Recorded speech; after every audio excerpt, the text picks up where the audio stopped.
নমস্কার, মাম্পি নায়েক চ্যানেলে সকলকে স্বাগত। আশা করি সকলে খুব ভালো আছেন। আজকে বানাবো দই দিয়ে একটা খুব সিম্পল একটা চিকেনের রেসিপি।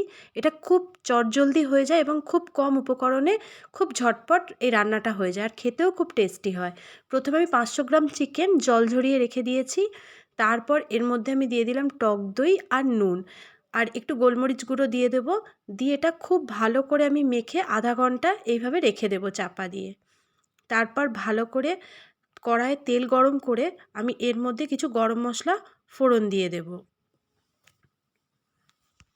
তো এর মধ্যে আমি এলাচ, ডালচিনি, লবঙ্গ আর যে জয়িত্রী হয় সেটা আমি ফোড়ন দিয়ে দিলাম এবং তার মধ্যে একটু চিনি দিয়ে দিলাম। এটা ভালো করে ক্যারামেলাইজড হয়ে গেলে তার মধ্যে আমি দিয়ে দেবো পেঁয়াজটা, যাতে পেঁয়াজে একটু লাল লাল কালারটা চলে আসে।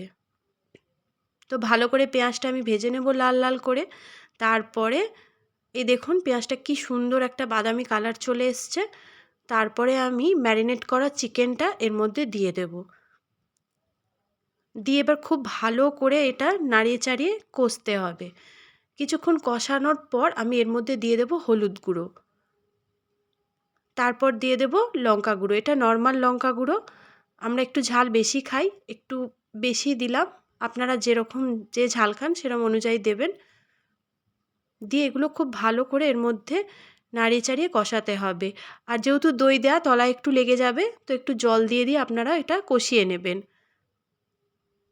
তারপর মশলা থেকে হালকা তেল ছেড়ে এলে এর মধ্যে দিয়ে দেব আদা কুচি, দিয়ে আরও বেশ কিছুক্ষণ এটা কষিয়ে নেব। তারপর দিয়ে দেব গরম মশলা গুঁড়ো। তারপর আমি এর মধ্যে পরিমাণ মতো খুব অল্প জল দিয়ে দিলাম এবং ভালো করে এটা ফুটিয়ে নেব।